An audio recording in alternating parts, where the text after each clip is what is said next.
हे भाई, ऐ साधक, ये समझ ले कि तेरा मन बहुत धोखेबाज है। बहुत बार प्रतिपल ये सुखों का प्रलोभन देकर भगवद विस्मरण कराता है। ये हम साधकों की बात कर रहे हैं। विषयी पुरुषों का तो समझना ही नहीं हो सकता, क्योंकि वो उसी को सुख मान करके भोग रहे हैं। धन कमाना इन किन प्रकारेण, फिर मनमानी इंद्रियों के भोगों को भोगना, तो वो समझते हैं हम बड़े हैं, हम बहुत सुखी हैं, क्योंकि हम जो चाहते हैं वो भोगते हैं। तुम सुखी नहीं हो, तुम भ्रमित हो। इंद्रियों की गुलामी करके तुम सुखी हो सकते हो? सुखी तो वो होता है जो इंद्रिय और मन को अपने अधीन कर लेता है। इस संसार में कौन सुखी है? खूब धन कमा लिया, खूब आपके पास जन समुदाय है, आप जो चाहते हैं वो भोगते हैं। ये सुख नहीं है, ये भ्रम है। तुम्हारे समय को माया भ्रम में फंसाकर नष्ट कर रही है। अभी समझ में नहीं आ रहा, समझ जाओगे। जब इनका फल आएगा तब समझ जाओगे। श्रीपाद कह रहे हैं अभी समझ जाओ, तो आगे जो विपत्ति आने वाली है, दुख आने वाला है, वो आपको नहीं मिलेगा। अलमल मति घोरानर्थ कारिंद्रियाणाम अतिशय परितोषैर दुष्करैर दुस्तरैश्च। अब इस दुष्ट इंद्रियों को, मन को बड़े कठिन कठिन उपायों से जो तुम भोग दे रहे थे, अब बंद कर दो, नहीं तो पछतई है अवसर बीते। मन पछतई है अवसर। अभी समय है भाई, फिर समय नहीं रहेगा तुम्हारे पास। पश्चाताप ही पश्चाताप हाथ लगेगा। ये बहुत धैर्य पूर्वक समझ करके आप खुद देखना क्या मिला है। जब किसी पर तुम आसक्त होते हैं तो माया की चाल होती है। कभी वो ऐसी वृत्ति प्रकट करती है, वस्तु, व्यक्ति, स्थान, कि आप एकदम राग में डूब जाएं, और कभी स्वाभाविक ऐसी वृत्ति प्रकट करती है कि आपको भारी जलन पैदा हो। अब राग छोड़ नहीं सकते, अब जलन से हो। धीरे धीरे वो राग ऐसी प्रतिकूलता पैदा करता है कि उसके हृदय में बस यही आता है, अब तो हिंसा ही एक उपाय है, या अपनी या सामने वाले की। ये माया की चाल। जो कहा गया है कि सर्वनाश हो जाता है, वो यही सर्वनाश है। कामा संजायते क्रोधा, क्रोधा स्मृति विभ्रम, स्मृति भ्रंशात बुद्धिनाशो, तो बुद्धिनाशात प्रणश्यति। बुद्धिनाश को ही सर्वनाश कहा गया है। बुद्धि नष्ट हो गई मतलब सब कुछ नष्ट हो गया। बुद्धि में प्रकाश हो रहा है मतलब सब कुछ प्राप्त हो रहा है। ये बहुत घोर अनर्थकारी इंद्रियां हैं, श्रीपाद कह रहे हैं। सच्ची, जिस समय हम उपासक की बात कर रहे हैं, उपासक एकाग्रता पूर्वक सही दिनचर्या 2, 4, 10, 20 दिन, महीना भर चलाएगा, एक आनंद की उमगन आएगी। आनंद की उमगन में वो थोड़ा बेपरवाह होने लगता है। जहां थोड़ा बेपरवाह हुआ, उस बेपरवाही में इंद्रियों से फंसा देती है। हंसी, मजाक, मनोरंजन। जहां वो इसमें हल्का सा फंसा, रास्ता बना दिया भोग का। जहां उधर लगा तो उसे लगा कि जीवन का लाभ यही है, गिर गया। जहां गिरा बस फिर जो दुर्दशा होती है वो केवल उसका हृदय जानता है। उपासक की बात कर रहा हूं। विषयी पुरुष तो उसमें गर्व करता है कि मैंने आज ये भोगा, अज्ञानी। लेकिन उपासक की जो दुर्दशा हृदय में होती है, सच्चा, इसीलिए कह रहे हैं अलमल मति घोरा अनर्थकारी इंद्रियाणाम मतिशय परितोषैर दुष्करैर दुस्तरैश्च। इनसे पार पा जाना बहुत कठिन है मन और इंद्रियों से। इनका दुलार करते करते तुम्हारी दुर्गति हो गई है। दुर्गति का तात्पर्य हम किसी बाहर प्रकरण से ना लें, अंदर से लें। क्या तुम्हारा चिंतन चल रहा है? देखो अपने चिंतन की दशा। कोई व्यक्ति होगा, कोई वस्तु होगा, कोई स्थान होगा, या राग में चिंतन हो रहा अनुकूल, या द्वेष में प्रतिकूल, जलते रहो। इस पावन समय को नष्ट करते रहो। यही नष्ट कर, यही दुर्दशा है। बोले भोगोगे तुम्हारी दुर्दशा होगी, तो तुम दुर्दशा को ले जाते हो केवल शरीर में कि कोई अंग भंग हो जाएगा। नहीं, वासनाओं की भीड़ जमा हो जाएगी, बुद्धि निर्णय करने में असमर्थ हो जाएगी, तुम शोक चिंता इन दुखों से व्याप्त हो जाओगे, विषाद से ग्रस्त हो जाओगे। कोई रास्ता ही नहीं मिलता। ध्यान रखना, भगवत शास्त्र विरुद्धाचरण करने वाले को शांति का कोई रास्ता ही नहीं मिलता। ये विषय बड़े बड़े ज्ञानियों के भी चित्त का अपहरण कर लेते हैं, बोधवानों का नहीं। बोध शब्द अलग है, ज्ञानी शब्द अलग है। जो ज्ञान हुआ उसका परिणाम है इंद्रियों पर विजय। श्रद्धावान को ज्ञान प्राप्त होता है और ज्ञान प्राप्त उपासक अपनी इंद्रियों पर विजय प्राप्त करता है। फिर जो बोध होता है वो परम शांति मचिरेणाधिगच्छति, वो परम शांति को प्राप्त होता है। पहले तो मानो ये बात कि तुम्हारा मन और इंद्रियां अनर्थकारी हैं।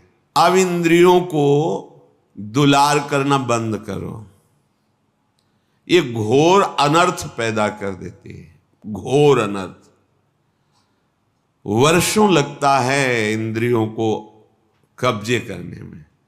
कुसंग में कुछ मिनट में वर्षों के द्वारा शासन में लाई गई इंद्रियां एकदम फ्री हो जाती है। वर्षों की कमाई एक मिनट में गमाई। बहुत बड़ी चाल है इन इंद्रियों की। साधक उन्हीं इंद्रियों से खुशी चाहता है, आनंद चाहता है। वो देखकर मनोरंजन करके समझता है मैं बहुत विद्वान हूं, बहुत ज्ञानी हूं, बहुत चतुर हूं, हमारी कोई बात जानता। अरे किसी के जानने की जरूरत नहीं, तुम ही जान जाओगे। रोगे कोई आंसू पोंछने वाला नहीं मिलेगा। हमारी ये बातें कड़वी जरूर लगेंगी लेकिन बहुत मीठा फल देने वाली। यद तग्रे विषम्यु परिणामे अमृतोपमम। ये बातें सुनने में तुम्हें विष जैसा लगेगा, परिणाम में अमृत मिलेगा। विषय भोग प्रलोभन की बातें अमृत जैसी पहले सुनने में लगती, परिणाम बहुत भारी विषवत होता है। विदधदिव सशोको एन केनापि देह स्थित मधिवश वृंदारण्य में कांतरत्या। अब इन इंद्रियों को दुलार करने का प्रयोजन छोड़ो। पहले निश्चय करो शास्त्र सम्मत विषय सेवन करेंगे, अन्यथा नहीं। तो जो जहां है शास्त्रा अधिकारानुसार भगवत समर्पित विषय, यही सबसे बड़ा बंधन है। यही बंधन जिसे आप सुख समझते हैं ना, यही सुख भाव से इस ज्ञान समुद्र जीव को बांध लिया माया ने, जिसका कभी भी बंधन नहीं हो सकता। वो इसी सुख भाव से बंधा हुआ है। अगर दुखालय को दुख बुद्धि से देख पावे तो अभी भाग पड़े भगवान की तरफ, इसीलिए नहीं भाग पाता। बुद्धि है, प्रयोग उसका नहीं। अब जैसे भजन नहीं है तो प्रश्न आया कि आप कहते मनुष्य योनि बड़ी दुर्लभ और बड़ा, अब तो बहुत जनसंख्या बढ़ रही, तो कहां से आ रही?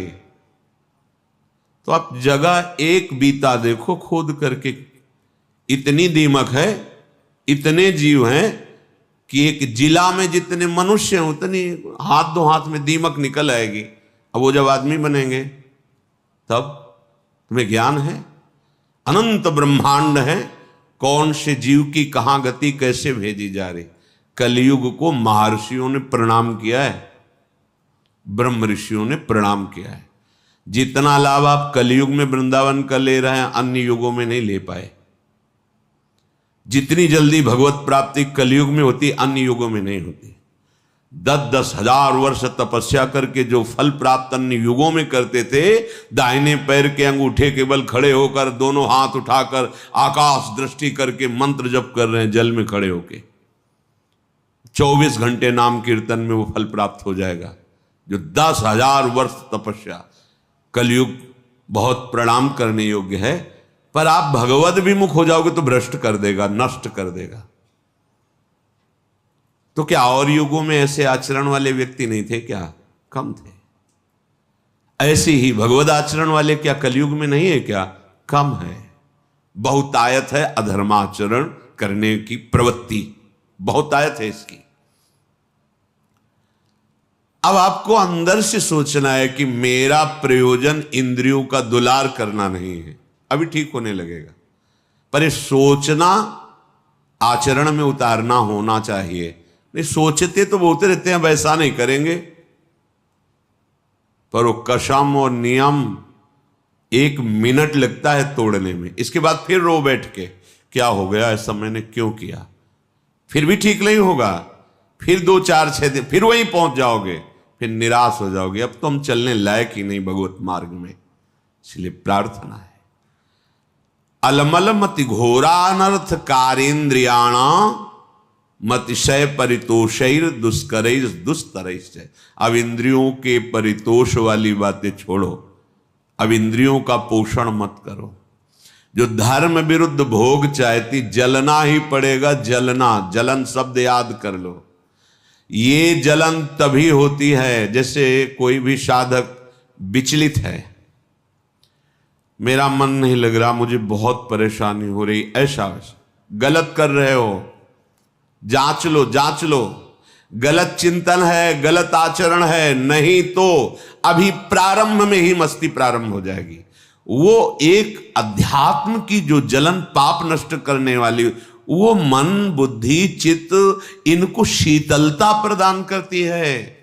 ये जागतिक जो जलन है, ये आपका आचरण गलत है कहीं, नहीं तो उसी मार्ग में चले हुए पथिक है। वो एक आध्यात्मिक जलन होती है। कैसे विकार दूर हो, ऐसा वो विक्षिप्त नहीं होता, प्रवीण होता चला जाता है। कैसे का उसको उत्तर मिलेगा, क्योंकि सही मार्ग में चल रहा है। जब आप गलत कर रहे हो, गलत संग कर रहे हो, गलत आचरण कर रहे हो, शास्त्र विरुद्ध वार्ता कर रहे हो, शास्त्र विरुद्ध चिंतन कर रहे हो, तब तुम्हें वो विक्षेप प्राप्त होगा, जिसके लिए तुम पागलपन प्रकट करते हो कि अब मुझसे सहा नहीं जा रहा, रहा नहीं जा रहा, क्योंकि आग बढ़ा दी तुमने, उसको फूस दे दिया, घास फूस जमा कर दी, अब ज्वाला बढ़ रही है, तुम्हारी गलती। जब हम गुरुजनों की शरण में हैं, प्रभु की शरण में, तो मुझे कल्याण की भी परवाह नहीं, तो चिंता किस बात की। मेरा मन, मेरा तन, मेरे प्राण आराध्य देव गुरुदेव को समर्पित है, देख लेंगे वो, संभाल लेंगे वो, बेपरवाह होकर राधा राधा राधा। कहां समझ में आ रहा है? नहीं, इंद्रिय और मन की बात समझ में आ रही, क्योंकि वो बहुत मुझे सुख देते हैं। स्पष्ट समझ लीजिए, गुरुजनों की बात और शास्त्र की बात इसलिए समझ में नहीं आती, ये पराये हैं। लेकिन इंद्रियां और मन, ये मेरे नहीं, मैं ही हूं, ऐसा अनुभव, ये माया का खेल, इनके द्वारा सिखाई बात सच्ची बात है। इनके द्वारा परोसा गया भ्रमात्मक भोग, ये सुख देने वाले, ये गुरुजन शास्त्र, ये अंदर की, ये मत घोरा अनर्थकारी, ये घोर अनर्थकारी बुद्धि है अंदर की। अब इसे सुधारिए, श्रीपाद कहे। क्या करे? बोले विदधा दिवस ससुको एन केनापि देह, एन केन प्रकारेण, जैसे धर्म की कमाई से तुम्हारा शरीर निर्वाह हो वैसे चलो। गृहस्थ हो, विरक्त हो, आकाश वृत्ति, भिक्षावृत्ति, मधुकरी वृत्ति आदि, जैसे उससे निर्वाह करो। किसी भी का, अन्य का आश्रय न लो तो तुम कभी शोकातुर नहीं होगे विषयों के लिए। एक एक शब्द पकड़ने लायक है। अगर आप धर्म पूर्वक चलते हैं, धर्म की कमाई से नमक रोटी खाते हैं, आप चैन में रहेंगे, मस्त रहेंगे, क्योंकि भगवत मार्ग के प्रतीक है। गृहस्थ होते हुए आप अधर्म की कमाई कर रहे हैं, करोड़ों रुपए जमा हैं, भगवत विमुख हो, तुम्हें चैन नहीं मिल सकती, जिसे शांति कहते हैं, जिसे विश्राम कहते हैं, जिसे आनंद कहते हैं, स्वप्न में अनुभव नहीं हो सकता। करके देख लो, जल रहे हैं, खूब करके देख लो, जलते ही रहोगे। ये पद, ये शरीर, ये भोग, ये वाहवाही, ये स्वाप्निक है, चंद मिनट की है। तुम्हारी वाहवाही क्या, जहां बड़े बड़े ताज उतार के रखते थे वो भी नहीं रहे। बहुत सावधान। ये अहंकार, ये इंद्रियों का दुलार, ये मन का दुलार तुम्हारा अनर्थ है, अनर्थ। समझ में नहीं आ रहा, समझ जाओ, निकल जाओ। तुम ही फंसे हो, सुख की बुद्धि ने तुम्हें फंसाया है, और इसका नाम दुखालय है, सुख नहीं है, नहीं है सुख। तुम्हारी बुद्धि अनर्थकारी तुम्हें धोखा दे रही है। अभी कैसे समझ, बहुत अल्प बुद्धि है, तर्क करते हैं, तर्क करते हैं। अब तर्क तो उस बुद्धि में जो पवित्र है, तो पवित्र तर्क आवे। अब बहुत अज्ञान से घिरी हुई बुद्धि क्या इन शास्त्रों को समझेगी? तुम्हारा भोजन ठीक नहीं, थोड़ी भी मर्यादा नहीं, गुरुजनों का सेवन नहीं, पवित्र विचार नहीं, तो तुम शास्त्र समझ जाओगे। जो ब्रह्मानंद में, भगवदानंद में छके हुए महापुरुषों ने आंतरिक अनुभव लिख, वो तुम समझ जाओगे। बहुत बड़े महापुरुष हो गए तब तो। नहीं, पहले शरणागत हो, अहंकार गलित करो, फिर जब अहम रहित बुद्धि होती है, वो भगवदानंद पर विचार करने की योग्य हो जाती है। अभी तो देहाभिमान है, जितना भी चिंतन करोगे वो प्रकृतिजन्य ही होगा। तो जैसे बने एन केन प्रकारेण धर्म युक्त पदार्थों के द्वारा शरीर यात्रा करो। एन केनापि देह स्थित, ये चटोरापन इंद्रियों का बंद करो। बहुत खा पी लिया है, बहुत सब ये जो गंदे गंदे पदार्थ दूसरों के शरीरों का हनन करके खाने की बातें, कैसे निकृष्ट बुद्धि हो गई। उल्टी नहीं आती तुम्हें, बमन नहीं होता तुम्हें बात सोच के? पर बुद्धि है, देखो अनर्थकारी बुद्धि है। अरे बहुत बलिष्ठ कर देता है, खाओ बस, विजय प्राप्त कर लोगे। किस पर, किस पर विजय? इंद्रियों के गुलाम होते जा रहे हो, मन के गुलाम होते जा रहे हो, विषयों की अधीनता बढ़ रही है। तुम स्वतंत्र कहां हो रहे हो, तुम विजयी कहां हो रहे हो? तुम तो हारते चले जा रहे हो। भला कहीं अपवित्र पदार्थ पाकर तुम्हारी बुद्धि प्रवीण होगी, ठीक से निर्णय कर पाएगी? मान जाओ हमारी बात, यही माया की चाल है। सावधान, ये अनर्थकारी बुद्धि तुम्हें नष्ट कर देगी। तुम श्रीधाम वृंदावन का आश्रय लो, सत्संग सुनो, प्रिया प्रीतम के चरणारविंद की दृढ़ता हृदय में आ जाए तो सब विकारों के जीतने की सामर्थ्य आ जाती है। अच्छा ही नहीं लगता, सही मानो। देखा है, कभी कभी हम कहते हैं कि भगवान के चरित्र से भी बढ़कर भक्तों के चरित्र में हमें विशेष आनंद और विशेष अनुभूतियां मिलती हैं। क्यों? क्योंकि जब भगवान के लिए कोई आश्चर्यमयी बात आती है तो ये हमारे हृदय में बैठा ना कि करतुम अकर्तुम अन्यथा करतुम सर्व समर्थ भगवान है, कोई आश्चर्य नहीं होता क्योंकि भगवान है। लेकिन तब आश्चर्य होता है जब वो प्रकृति की धरा में और फिर वो भगवत धरा की ऊंचाई में, तब आश्चर्य होता है कि हाँ ये बात आश्चर्य वाली है। मायाकृत प्रपंचों में फंसा हुआ, फिर मायातीत इतनी ऊंचाई, वो बात समझ में आती। कैसे चला, कैसे माया को त्यागा, कैसे भगवदानंद में मगन। मेरे प्रभु का कोई भी करते, आश्चर्य में थोड़ी है, वो तो सर्वाश्चर्य में स्वयं है सरकार। कर तुम अकर तुम अन्यथा कर तुम, अन्यथा कर तुम, जो हो ही नहीं सकता वो भी कर दे। जैसे आप केवल कान से ही सुन सकते हैं, प्रभु किसी भी रोमकूप से देख सकते हैं और वहां से सुन सकते हैं, कहीं से भी आहार ग्रहण कर सकते हैं। कर तुम अकर तुम अन्यथा कर तुम, वो सर्वतो मुख वाले सर्वतो नेत्र वाले हैं। बिल्कुल महर्षियों ने गाया, फिर भी कह दिया कि सामर्थ्य नहीं कि आपकी उन प्रभु की महिमा में कोई आश्चर्य की बात है। श्रीपाद कह रहे हैं, लुठन रासस्थल्याम निरवधि पठन कृष्ण चरितम। जैसे हो सके वैसे देर निर्वाह करो धर्मयुक्त पदार्थों से। तुम्हें शोकातुर नहीं होना पड़ेगा विषय के लिए, संसार के संबंधों के लिए या किसी भी व्यवस्था के लिए नहीं होना पड़ेगा। हम अल्पज्ञता के कारण शोकातुर भविष्य के लिए हो जाते हैं कि भविष्य में हमारा क्या होगा, वर्तमान तो ठीक चल रहा है। ये भविष्य की जो बात है वो शरणागत नहीं है, इसलिए है। बोले शरणागत नहीं, वो तो साधु है। अरे तो बेस रख लिया है, अभी हृदय शरणागत नहीं हुआ, भविष्य की चिंता बिल्कुल, न भूत की, न वर्तमान की, न भविष्य की। शरणागत के हृदय से इन चिंताओं का अपहरण हो जाता है। भगवान बलराम जी को सखा का रूप रख करके खेल रहा था प्रलंबासुर।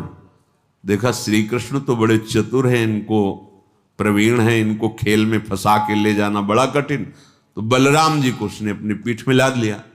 बलराम जी को भय लगा, फिर स्वरूप का वो एकदम एक घूसा मारा, पधार गए।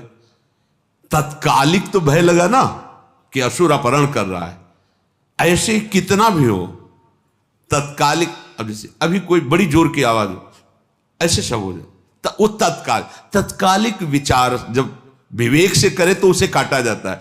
हमारा जीवन तो प्रभु के लिए है, जैसे भी जोई जोई प्यारो करे सोई मोहि भावे। क्या वो भविष्य का चिंतन सही था? बिल्कुल गलत, बिल्कुल अस्तित्वहीन। ऐसे ही जब हम अपने आराध्य से देव से अलग होकर शरीर को सोचते हैं तो भूत की चिंता, वर्तमान की चिंता, भविष्य की चिंता, मैंने ऐसा किया उसे भोगना पड़ेगा, ऐसा ना करते तो ऐसा, भूत की चिंता, वर्तमान की चिंता, भविष्य की, ये तीनों चिंताओं का अपहरण हो जाता है शरणागति से। ये हम विश्वास के लिए कह रहे हैं, हमें आगे के विषय में नहीं सोचना। हमारा आज, हमारा कल सब मंगल होगा, क्योंकि हम मंगल भवन प्रभु की शरण में हैं।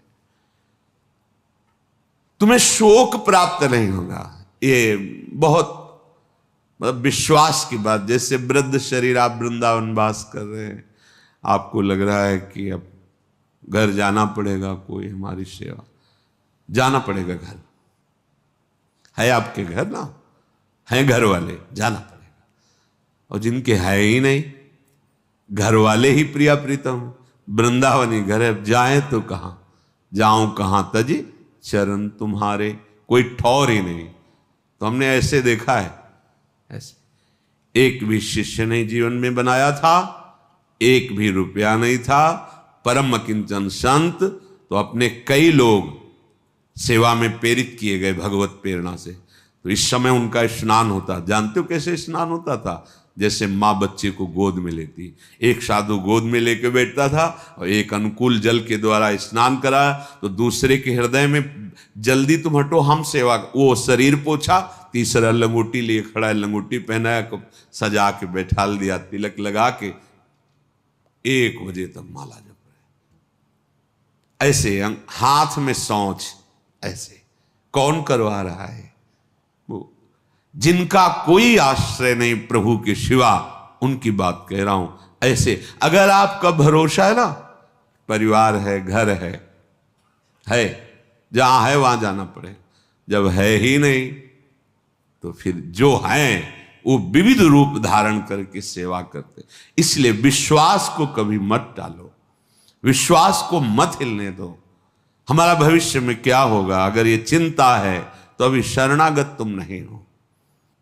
उपासक की बात कहने की जरूरत नहीं रहेगी। अगर सही निष्ठा है तो हृदय में ही वो स्फुरित ही नहीं होने देगा जिसके तुम आश्रित हो। जानते हो यहां विकार कैसे भेजे जाते हैं?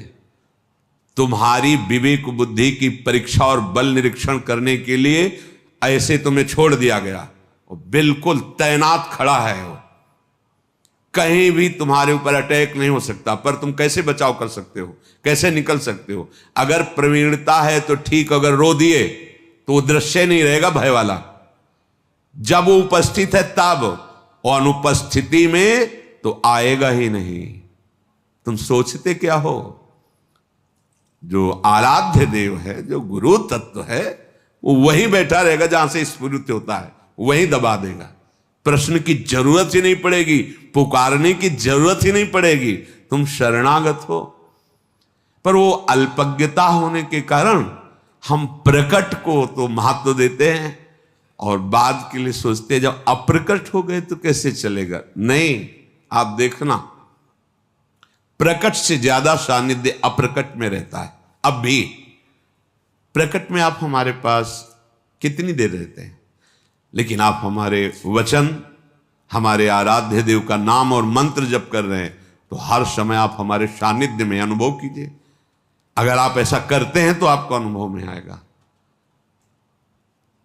गुरुदेव का कितना दुलार है, एकांत में पता चलता है, रोना आता है। आपके लिए जो तन मन प्राण है, कि जितना होना चाहिए वो है ही नहीं हृदय में, पर वो देने वाले इतने कृपालु हैं कि वो अपनी तरफ से देते ही चले जाते हैं। यहां सर झुकता चला जाता है कि अहेतु की कृपालु, अहेतु की कृपालु।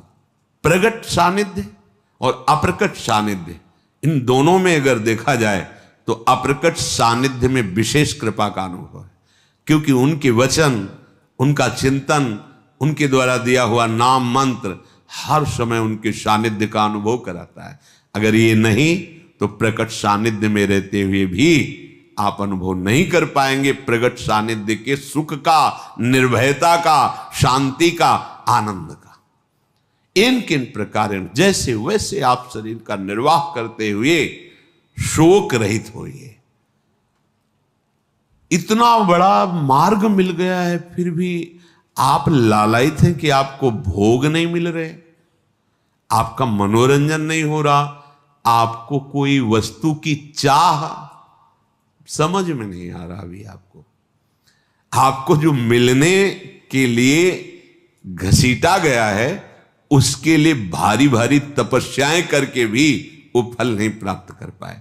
हम तपस्या कर ही नहीं सकते वैसी, इसीलिए घसीटा है श्री जी ने कि तुम इस आओ, हमारे दुलार, हमारी कृपा के द्वारा तुम्हारा पोषण होगा।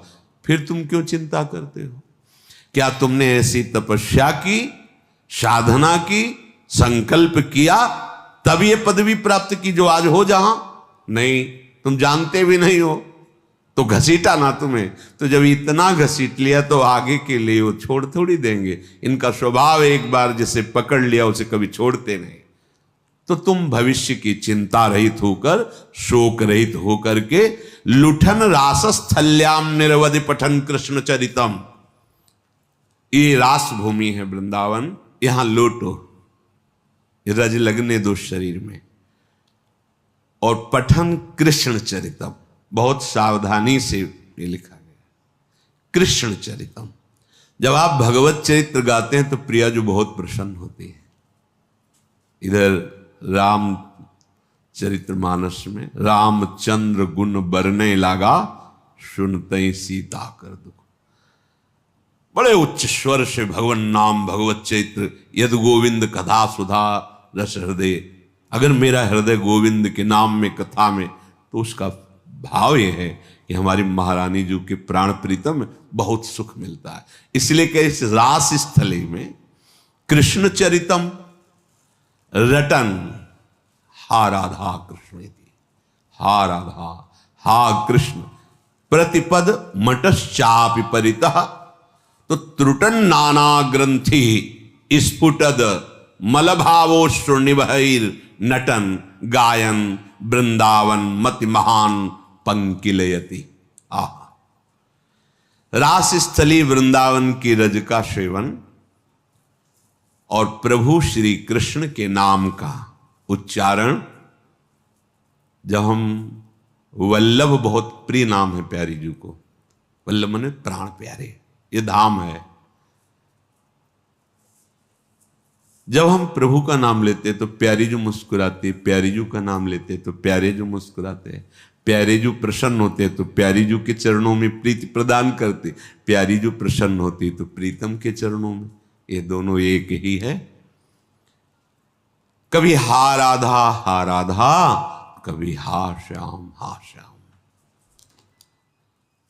एक एक क्षण हम यहां परम सुकृत प्राप्त कर रहे हैं। क्या? प्रतिपद मटश्चापि परितः। एक एक कदम यहां जो चल रहे हो ना, पूरे तीर्थों की परिक्रमा करने का फल भी लघु हो जाएगा वृंदावन की बीथियों में विचरण करना। जैसे आप सत्संग के लिए आ रहे हैं, जैसे आप बिहारी जी के दर्शन के लिए जा रहे हैं, एक एक कदम आपका बहुत पुण्यमय है। जैसे कोई कोई भाग्यशाली जन ये बताते हैं कि अमुक जगह से पद यात्रा करते आ रहे हैं, दंडवत करते आ रहे हैं। वो हमारे लिए नहीं, महारानी जी का महल वृंदावन धाम है। इतना सौभाग्य, एक एक कदम तुम महारानी जी के महल के लिए आ रहे हो ना। कहां जा रहे हो? वृंदावन। किसके पास जा रहे हो? राधा के लिए। स्वामिनी जी, यहां उनका वैभव है। एक एक पद, प्रतिपद मटश्चापि परितः। क्या पुण्य मिला? बोले त्रुटन नाना ग्रंथि। नाना ग्रंथि केवल जड़ चेतन ग्रंथि का प्राय वर्णन होता है। जड़ चेतन ग्रंथि पड़ गई, यहां कह रहे नाना ग्रंथि। तो नाना ग्रंथि क्या? हमारे न जाने कितने शुभ अशुभ कर्म हमें बांधे हुए हैं, काम क्रोध लोभ मोह मद मत्सर बांधे हुए हैं। ये सब ग्रंथियां कटने लगी। पूरे श्लोक का इंद्रियों का दुलार करना, मन का दुलार करना बंद करो। जैसे भी धर्म पूर्वक इन किन प्रकारेण शरीर का भरण पोषण हो रहा है वैसे करो। और इस रास स्थली वृंदावन की रज का सेवन, भगवत चरित्रों का गायन और हा राधा हा कृष्ण ऐसा उच्चारण और एक एक कदम यहां चलना टहलना, बोले बड़े बड़े सुकृतों के ऊपर है। क्यों? क्योंकि सुकृत भी तो एक बंधन है और यहां के सुकृत त्रुटन नाना ग्रंथि, नाना प्रकार के जो बंधन महान दुख देने वाले हैं वो नष्ट हो जाते हैं। स्फुट दमल भावो श्रुनिभैर, ऐसा निर्मल भाव प्रकट होता है कि आंसू बहने लगते हैं। नटन, वो आनंद में भरकर नृत्य करता है, गायन प्रभु के नाम गुण कीर्तन करता है। वृंदावन मति महान पंकिलयति, वो अपने आंसुओं से वृंदावन की रज को गीला करता हुआ जीवन व्यतीत करता है। आंसुओं से भूमि गीली हुई, राधा राधा कृष्ण कृष्ण, ये जीवन का